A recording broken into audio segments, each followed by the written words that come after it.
Hi viewers, welcome to this channel. ముందుగా అయితే updates miss అవ్వకుండా ఉండాలంటే ఈ ఛానల్ని అయితే ఖచ్చితంగా అయితే సబ్స్క్రైబ్ చేసుకోండి. ఈ వీడియోని అయితే లైక్ చేసి షేర్ చేయండి. టెలిగ్రామ్ లింకు, వాట్సాప్ లింకు రెండు డిస్క్రిప్షన్లో ఉన్నాయి. ఖచ్చితంగా అయితే జాయిన్ అవ్వండి. పీడిఎఫ్స్, మెటీరియల్స్ వాటి కోసం ఎప్పుడైనా వీడియో పెట్టినప్పుడు అప్డేట్ మిస్ అవ్వకుండా ఉంటుంది. సో ఇందుట్లో వచ్చేసరికి చాలామంది స్టూడెంట్స్ అడుగుతున్నారు, మొన్న కోర్టులో హీరింగ్కి వెళ్ళింది కదా సబ్జెక్ట్ ఎగ్జామ్షన్ సంబంధించింది పిల్లు, దాని ఏమైంది సార్ అని చెప్పేసి అడిగారు అనమాట. అయితే ఆ అబ్బాయి పంపించాడండి సాయి కిరణ్ మనకు దానికి సంబంధించింది. అయితే నిన్న చేద్దాం అనుకున్నా, కొంచెం కుదరలేదు నాకు. ఓకేనా Sai Kiran? So final decision about JNTH subject exemption దాని గురించి అయితే చెప్పబోతున్నాను. ముందుగా అయితే ఇన్స్టాగ్రామ్ లింక్ కావాలంటే డిస్క్రిప్షన్లో ఉంది, దాంట్లోకి వెళ్ళి డౌట్స్ పెట్టండి. ప్రతిరోజు తెలుగు ఇంజనీరింగ్ ఎడ్యుకేషన్లో డౌట్స్ వీడియో పెడుతున్నా. రెండు ఛానల్ లింక్స్ డిస్క్రిప్షన్లో ఉన్నాయి, ఒకటి అప్డేట్ సంబంధించింది, ఇంకోటి రియల్ టైం ప్రాజెక్ట్ సంబంధించింది. ఖచ్చితంగా అయితే సబ్స్క్రైబ్ చేసుకొని రెండు మీకు ఉపయోగపడతాయి. రియల్ టైం ప్రాజెక్ట్ సంబంధించిన ఛానల్ ఏమో సాఫ్ట్వేర్ కోర్సెస్, వర్క్ సపోర్ట్. అయితే ఇక టాపిక్లో వెళితే ఏంటంటే ఫైనల్ డిసిషన్ ఏంటంటే జేఎన్టీహెచ్ది సంబంధించిన హీరింగ్లు అయితే జరిగినాయి అనమాట.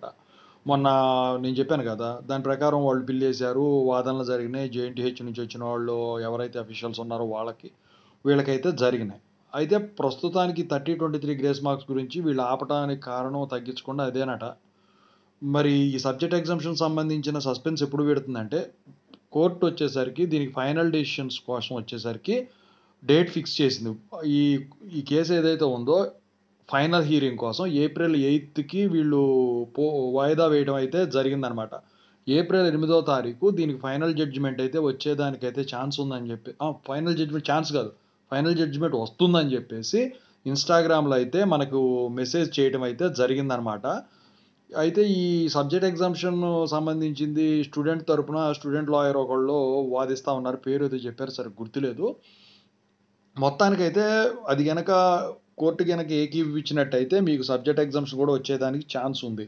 ఏదేమైనప్పటికీ ఏప్రిల్ 8వ తారీఖున అయితే ఖచ్చితంగా మీకు దీనిపైన ఒక అప్డేట్ అనేది రావటానికి ఆస్కారం ఉంది. ఈ లోపు ఏమైనా 30/23 గ్రేస్ చాలామంది అడుగుతా ఉన్నారు. 30/23 గ్రేస్ మరి లిస్ట్ వచ్చిందని మీరు అంటున్నారు, అక్కడ రావట్లేదు. లిస్ట్ వచ్చినా రాపోయినా కాలేజీలో డైరెక్ట్గా అప్లై చేయించుకుంటున్నారు. మొన్న అప్లై చేయించుకున్న వాళ్ళంతా అదే, అర్థమవుతుందా?